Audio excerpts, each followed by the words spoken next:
to week 2 of Android. Now, just before we start, there was a little error. I forgot. Caprice doesn't actually choose a random plot at the end of week 1. She always, no matter what happens, chooses Descent into Madness. That's a forced second plot. So we'll deal with that as the time comes. And okay, so now we're back onto it. Now, one of the comments in the YouTube comments says that they don't really know what's going on in this game. So I'm just going to do a little recapping of what's happening. Basically, over here we've had a murder. Okay, this is the murder, and the crime scene's down here at Campbell and Campbell Greens. And these are our suspects, right? Now, we're all investigators. This is a reporter, and this is like a snitch. They've already moved because it's in the next week. And because this is an assassination, this particular murder plot is an assassination, we're looking for 2 guilty suspects, which is unusual for this game, instead of looking for 1. So we're looking for the 2 most guilty get busted, not just the. Well, it says it right here. If the 2 most guilty suspects are within 5 guilt of each other, then the case is closed and they are both guilty. Okay, so that's what we're aiming for. We need 2 guilty people in this one, not 1. We're all investigators and we all have our own little plots. Lewis's personal story has been revolving around his getting back together with his wife, which we have now done, which is good for him. So he's a much happier guy. And now we've started the plot of On the Take, which is basically his story. His personal plot is now going to focus on redeeming his standing in the police force from being a good cop to being a good cop. Now, Floyd, his first plot was to rescue the pastor. The pastor got kidnapped by this drug cartel kind of group. And Floyd had to rescue him, but during the process of rescuing him, he had to actually break his programming that stopped him from killing people to destroy, to basically, capture the bad guys, kill a few, rescue the hostage. But the pastor's safe now. Now, his current plot that he got is... Right, so he's doing the property of Hass, which is basically a plot about gaining independence and freedom. Okay, so he's rescued his friend, formed friendships and all that kind of stuff, and now he's trying to, get his independence. Now, meanwhile, this chick here is a very venal kind of character, I think. She's basically a rich girl that... all she cares about is money, basically. She's trying to make her own way in the world, but I don't like this character at all. Anyway, her first plot, which has resolved successfully, was that she's basically made a friend, her first real friend. She basically had this snitch that she was helping out, who was helping her do things, that was kind of like this guy that she was using, but they've become friends now, actually living together. And the current plot she's on, Father's Day, goes to her mending the fences with her parents and becoming closer with her dad. But she still focuses on gaining money. That's her main goal, is to gain money, as well as obviously find the killers. Now, Raymond is a bit of a mess, as always. He only gets 1 plot for the whole game, so he's still working on this plot, and it's all about his... the weird mystery with his ex-wife or ex-girlfriends come into the picture. This hasn't resolved yet, so I don't want to tell you where that's going, but he's still going. And Caprice, she finished her first plot where she had her first romantic relationship with a boy that she met at Levy University, and she's a clone. She's an experimental clone for Jinteki, and she is also working on a very similar plot to Floyd, where she's now trying to assert her civil rights, away from the fact that she's a clone. Also, we're playing her open-handed. Each character has one of these cards, right? A guilty and an innocent. and we're trying to collect evidence to get those people guilty and innocent. There's a thematic inconsistency here, because what you're really doing, if you think about it thematically, is you're framing people, but whatever. So over here we have the character sheets that are in play. Now, Vinny the Strangler works for the mob, right? And he's got very few information on him. We have Huss's Junior, or whatever it is, you know, like, what's his name? Thomas Huss. He's like the rich brat kid. We have Eve, which is another Genteki android, biodroid or whatever. We've got the Sergeant, that's Lewis's old partner. She is corrupt. We have Noise, who is a famous hacker. And then we have Mark Henry, who's like another criminal underworld with the mafia and stuff, but he's kind of like a snitch. And these are the people we're being, you know, trying to find guilty. Now remember, we're trying to get 2 levels of guilt. Now it looks like there's a lot of focus on Eve and the Sergeant. As you can see, there's quite a bit of focus on Thomas as well. Now, what this is leading to me to think is that basically everyone's not putting data on these people, okay?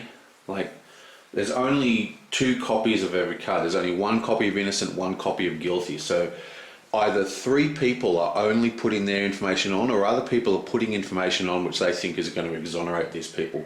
Note that Huss up in the corner actually has an alibi chip, which is pretty cool.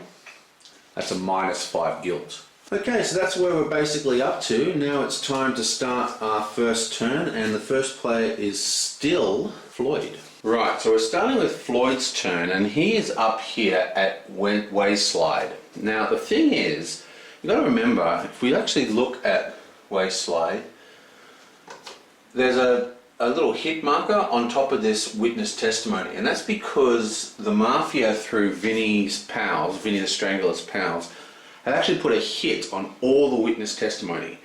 So all the witness testimony has those little markers on them, these little markers, you know, these little hit markers. And what happens is, at the end of day 3, if no one has interviewed these people and moved them into hiding, then they get a hit marker placed on their sheets, which is a bad thing. 3 hit markers and you're actually taken out. Like, you can actually kill the witnesses in this game. Now, if a witness is dead, the points mean nothing, whether they're innocent or guilty. They're just completely removed. All their tokens are put back into the bowl and everything. So it's a great way, if your person isn't guilty or innocent, killing the other characters guarantees removing points from the opponents. It's very, very powerful.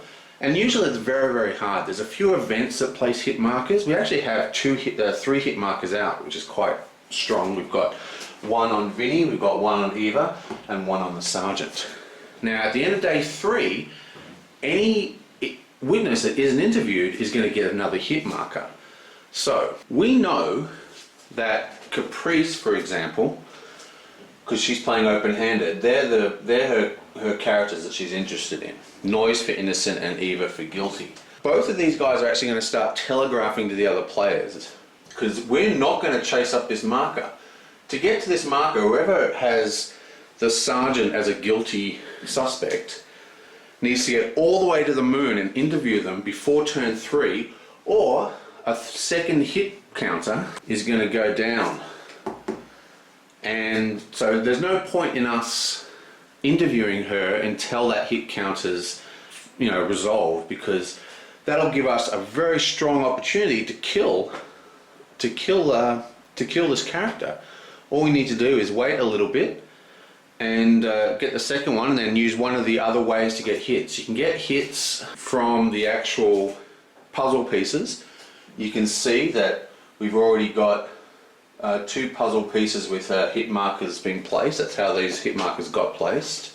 And if you've got the time, you can get a hit done here, but it's hugely expensive. Firstly, you need 3 time to get into this location because it needs a warrant. Secondly, you need to spend 2 time, 2 cards, and 1 of every single faction type to put the hit out. So that's an extremely expensive board to go to. But, I mean, it could be a winning play. The problem is, without using information to find out, it's pretty hard. Basically, there is, here we are, found it. Oh, it took me ages to find it. Such a terrible manual. Jimmy the Snitch, this guy here, he allows you to peek at all the face down evidence on a single player or look at their hand. That doesn't include their hunches, it just means their hand of, you know, action cards or whatever. And that can be really handy. The problem is that I've completely lost my train of thought of what I was talking about. Oh yeah.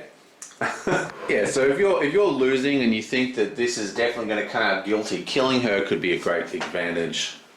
And that is why both Caprice and Floyd are going to ignore this guy for now, because if anyone heads that way, then we kind of know who they're gunning for. So Floyd still needs to do something. Now he basically, what does he want to do here? So what he's going to do is he's going to use his car. He's going to come down here, spend 2 time and pick up a corporate favour. And then, is that in shot? Yeah, can he get to this gun? No, he can't. So he's going to come here, and then he's going to go here. So that is 1, 2, 3, 4, 5, 6. Okay, let me count that out. So he starts with 7. He moved once, then he spent 1, 2 to gain a corporate favour. Then he moved 1, 2, and then he actually can explore that lead for no cost. So now he's exploring the lead, he's got 2 left. Okay, so he's going to explore that lead, and she actually gets to place it, and you can see she's going to place it right here. Oh, actually, because he can move. So he's going to place it right here. Actually, I think she's going to place it up here. Bam, there we go. So the final resting place is Mike Wright's cemetery. Right, and it's going to grab one of these. This is a document evidence, which is a weak evidence. So he's going to put that here on noise. And I think for his final movement, he's actually going to move to Jinteki, to Hasbiroid home quarters. Bam! It's going to move there. And then he's going to cast a card. So he's going to move here, and then he casts a card. Okay, so let's give him his token. Now, one thing, I've talked about how my hand management's been a little off in this game, and I just realised why while I was doing the setup at the beginning. Basically, this actual murder has a special rule that you dark shift every time you go into a city location. And that's supposed to make this murder a very violent case, because there's lots of opportunity to cast dark shifted cards. But I completely forgot about that, so I've really got to start casting those cards. But he's completely light shifted at the moment, and he didn't go into any city locations during this run. And he wants to cast this one here. Bam! I've installed a full spectrum analyzer. With this, you'll be like a mobile lab. Analyze every bit of dust you breathe in and every fiber you touch. Tech. Play during your turn while at Hasbiroid, which I am, so we've gone there to be refit with this device. If Simmons is alive, if you have 2 tech cards in play, you must first discard one of them. Alright, let me read this again. I'm not making sense. Play at your turn while it has Byroad or at the NAPD if Simmons is alive. Simmons is alive, so it doesn't matter. We have no tech cards in play, so I don't have to discard any. Place this card face up in front of you. While it is in play, you may place evidence on a suspect, draw 1 additional piece of evidence from the pool, and choose which piece of evidence you wish to place, discarding the other. That's pretty awesome. Now you'll note that this is a 5 shift. This shifts 5 places, right? If I can get it into focus, it does. And there's only 1, 2, 3, 4. But we're on a blue property of Haas, and this is a property of Haas blue plot card. So we're going to use that to decrease it by 1 and we can actually discard, let's discard this one, I think it is. Actually, let's not. Let's, I'm going to discard this one, which is another 5 cost. So I'm discarding a card to make it a 4. Oh, actually, I don't need to discard a card. Oh, I want to discard a card, yeah. So I'm discarding the card to make it a 4 cost, but I could have just made it 4 costs using that, but I wanted to get rid of a card. I'm going to go 1, 2, 3, 4 into dark. Right, and now this card gets put into play. So we have to remember that this card is active now. So basically every time I draw information, I can now draw 2. That's very awesome. So bam, he gets another ability. Okay, so it's now Rochelle's turn. She's up here at Challenge Memorial, and she's heading to Starport Cthulhu because that's where one of her events is. I've forgotten exactly which one, I'll have to look that up. But before she actually does her turn, Raymond wants to cast a card on her. But also, Floyd wants to punch her in the face as well. Bam! But this is where turn order comes into account. Because he is got the first turn, he gets the chance to cast his card first. Now, anyone can take turn order. You basically spend a turn at the crime scene, examining the crime scene to get moved to position 1. It doesn't make a lot of difference, but sometimes when these card resolving things queue up, it can actually make a huge difference. But like a lot of things in this game, there's a lot of really cool stuff in it which kind of you don't really need to do if you play the game. If you're playing to win rather than experience the story, you can win a lot better without ever getting a warrant. For example, warrants are just ridiculously hard to get. You may as well either just spend the 3 points, because if you're going to get a warrant, right, to get a warrant costs you 1 time and a political favour. So firstly you need a political favour. Then you need to actually get to this location. Okay, now there's only this really expensive warrant location anywhere near the Monroe and Associates, which means the only real places to use this warrant are all the way over here or up on the moon, which means that, so you've got to spend time going to it, you know, heading away, heading towards your location, getting the favour, all this kind of stuff, where you could just go to the location if you really wanted to go there and spend 3 time. You've actually spent less game time without a warrant. That's a good example of one of the sort of rules that are cool but just kind of badly done. Anyway, Raymond is first player though, so he gets to do it. Let's zap it open. Bam! You've burned a lot of bridges, sugar. A friend indeed. The door slammed. Rochelle likes the big, heavy, old-style doors because you can slam them. He wouldn't talk to you? Lena didn't even look up from her palm top. You know, palm tops, were they actually invented when this game came out? Like pads and stuff? I don't think so. Bit of future talk! Oh yeah! Okay, whatever. He wouldn't talk to me. Play at the start of Rochelle's turn. Rochelle may not gain or spend any favours this turn. Okay, that's fine. But the important thing is that it's an orange card, and she, probably should point the camera at her, is playing a green plot. So Floyd can't pump this. He can make it cheaper, but he can't make it more expensive. If he doesn't want to make it cheaper, he wants to shift as far into the light as he can, with just 3 spots. 1, 2, 3. Bam. And he shifted into the light a bit. Nice. Now Raymond's going to also punch her. He's also got an orange card, which means he can't adjust its cost, which is a bit of a shame. But let's see what he's got. This is a disaster. A friend indeed again. She stood, now hunched over the terminal. Her chair skittered back and banged into the radiator, just like it always did. What now? She asked, voice weary. What now? She asked, voice weary. It sounds like this person's more used to writing scripts. She hit the next button, stabbing it like a cybernetic vulture pecking at a corpse. It just got worse on the next page. Play at the start of Rochelle's turn. If she has 4 more cards in her hand, she discards 3 cards at random. If she has fewer cards, she loses $2,000, which is really important because money is VPs to her.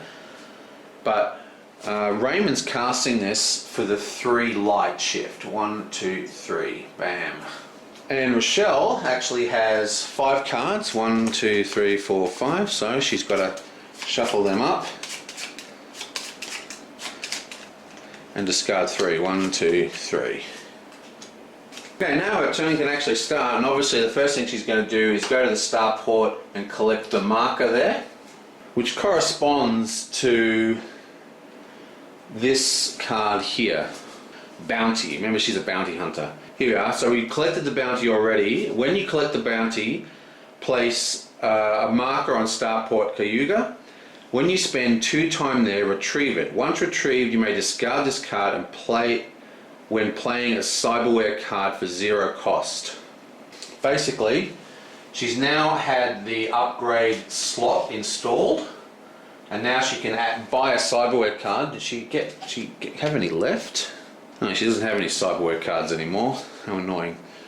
But that did cost her 2 turns, but the next cyberware card is going to cost her nothing, which is fine. Right, she starts at 6, so she's moved and spent 2 to retrieve that, or get that slot installed. Then she's actually going to spend 1 time and cast one of her own lights, which is a Dark Shift.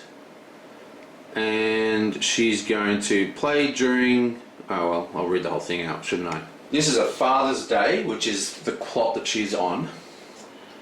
You're still my little girl. Dad, Dad, stamp my foot like a petulant little bitch. Okay. And I'm your father. She rolled her eyes. Okay, first of all, I outweigh you by like 30 kilos. Only thanks to all that metal and plastic you filled your body with. And that's a whole other conversation, young lady. One that I hope I never have with my daughter. Let's hope that she likes her body. Rochelle groaned. Play during your turn while Captain Beckerman is alive. You gain 1 Captain Beckerman favour. Ah, that's all well and good. Captain Beckerman is alive. So bam, there she gets another favour. So she's calling in all the stops. Has made up a little bit with her dad. Now, this is a Dark Shift, and what she's going to do is... What's this one? So she's going to just Dark Shift... Actually, she can make that 1 less, can't she? So she's going to make this a 0 cost. And bam, the 0 cost. That's a free favour just for 1 time. That's pretty awesome.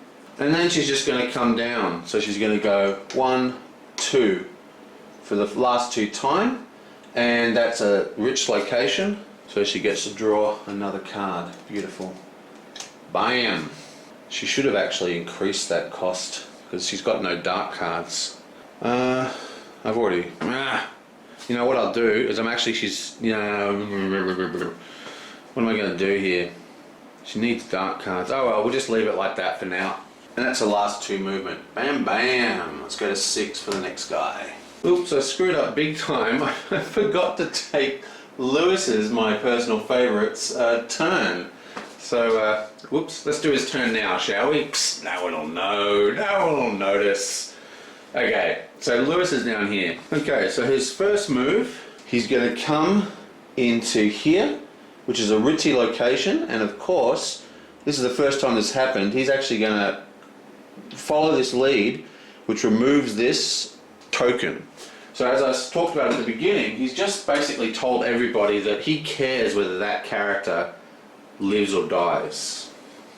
And then he's going to follow up that lead. So Floyd gets to place this lead, and he's going to place this one. He's going to place it up on the moon. He's actually going to place it over here. All the leads on the moon are basically towards this direction.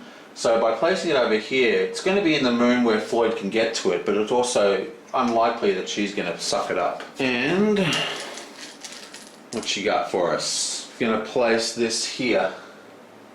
Now he also drew a light card for entering that light location because it has the little diamond thing. Okay, so that's actually a really good card. He wants to cast it, but he can't. He needs 1 society token, but he hasn't got any token. I mean, he's got all these things, but they're worth mega points at the end of the game. It's a real annoyance. Okay, his next move. I want to keep out of seedy locations. Oh no, he wants to go to seedy locations, doesn't he? Can he get to the clinic, the free clinic? No, he can't. Okay, so that's 3, 4. What's he going to do here? He wants to go to this C location. He's going to have to go there, so he's got to go 1, bam, bam.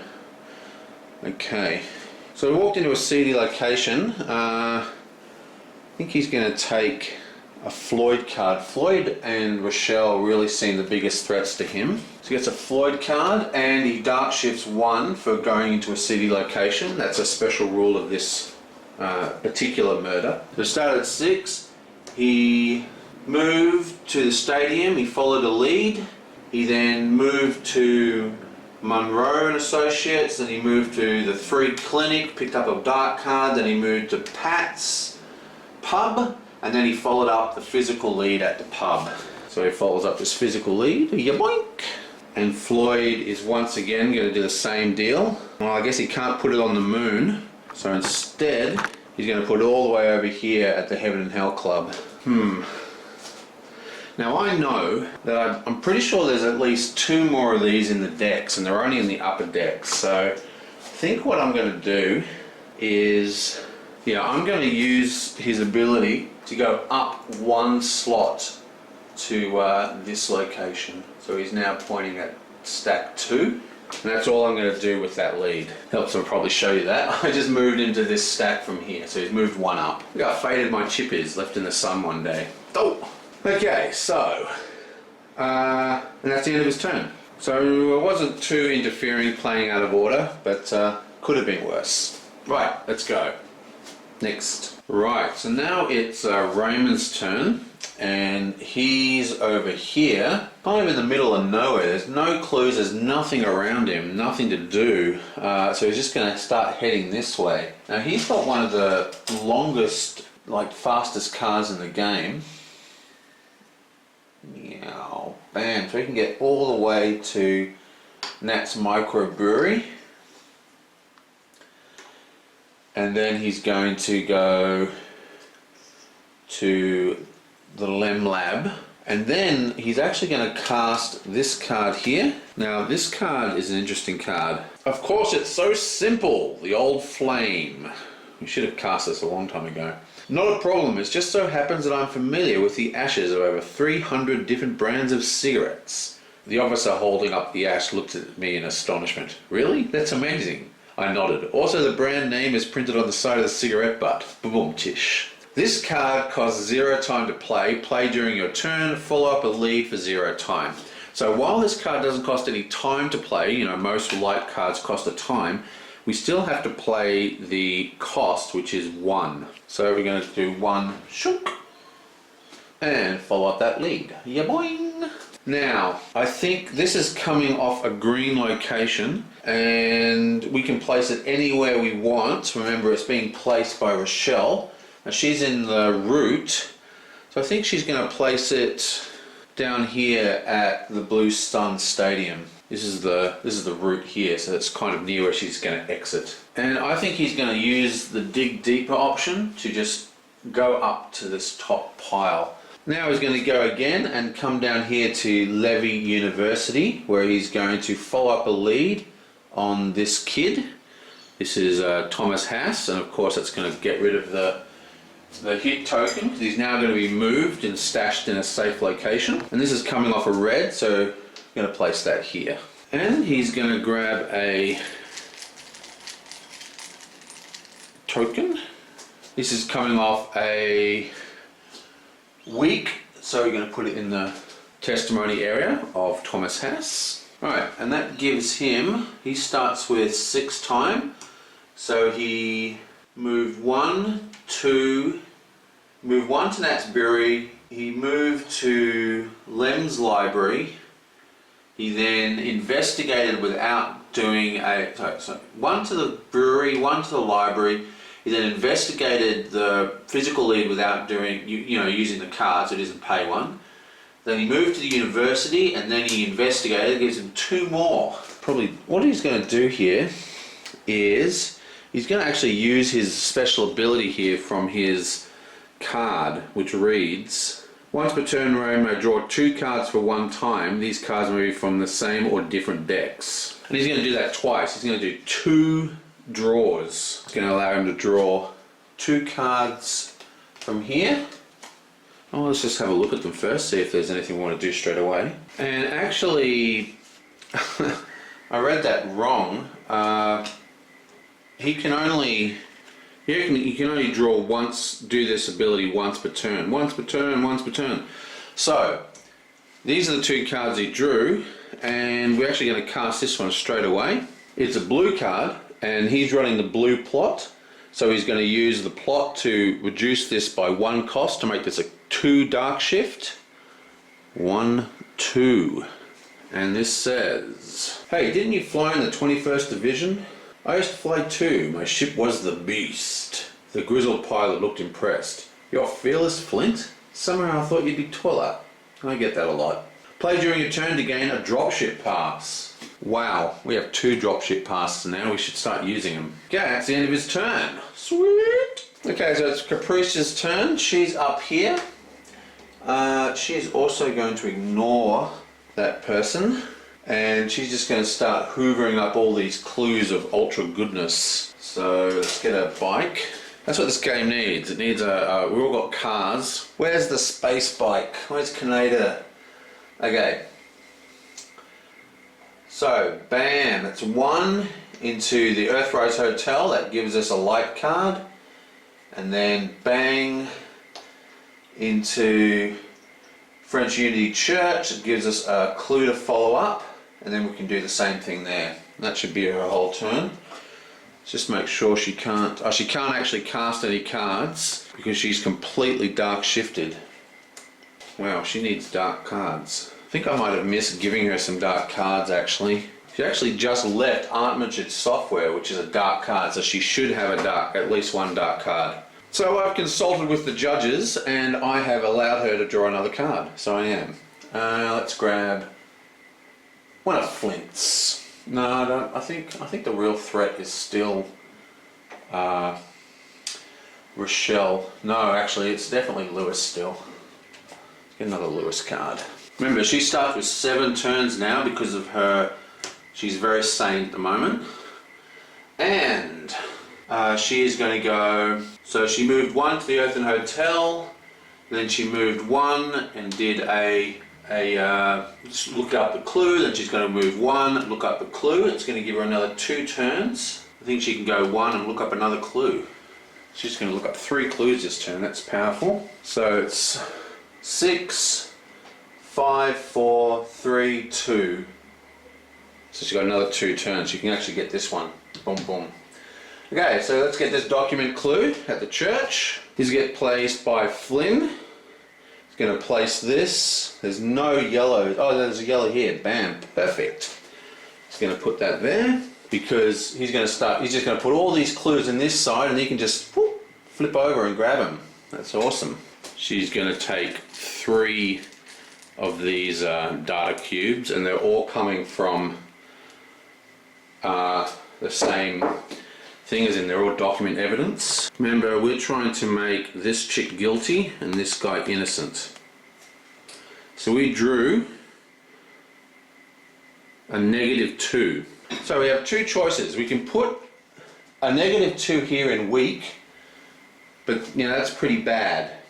See, what happens is because this is a weak evidence, during the resolution of the evidence, stuff will be discarded, and when you're in weak, you discard the weak, which means a -2 is likely to be discarded. So you actually put this on someone you want to be guilty in the weak area, and that way, when it'll force the -2 to be discarded rather than say a 1 or something. But we are going to put this. This is a bad one. I guess no real good places for us to put it, so we are actually going to put it on noise. But that's not a very cool place to put it. But we know that we can put anything here. Any positive value here is going to count now, which is good for us. Remember, we want her to be guilty, so there's no point in putting a negative in here. Like if it was the normal evidence, things aren't discarded from normal evidence, so that's where you want to put your negatives to really affect guilt or innocence. So if I put a negative in a strong evidence slot, it's the stronger one that gets deleted, which means that the negative will always count. Oh well, so that was pretty bit of a bummer. Let's move here and grab the next one. Yoink. This is coming off of blue. There's plenty of blues.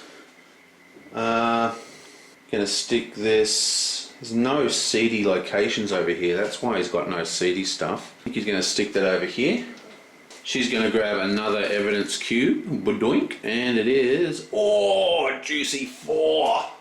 Okay, see, 4, again, not a very good place to put a 4. Same reasons. Oh well, doesn't matter. Finally, she's gonna move up here and grab this one. And Raymond is gonna place this here on the estates. And I think she's gonna go again. And it is a 1. Bam. Okay, and that's the end of that. It's now the end of the round. So we're just going to move the turn counter down. Blink. And that's it. Nothing actually happens in the end of the round for this turn. And that's it, my friends. The end of turn 7. Whoa. Okay, this isn't looking too good. Okay, I'll catch you guys next time.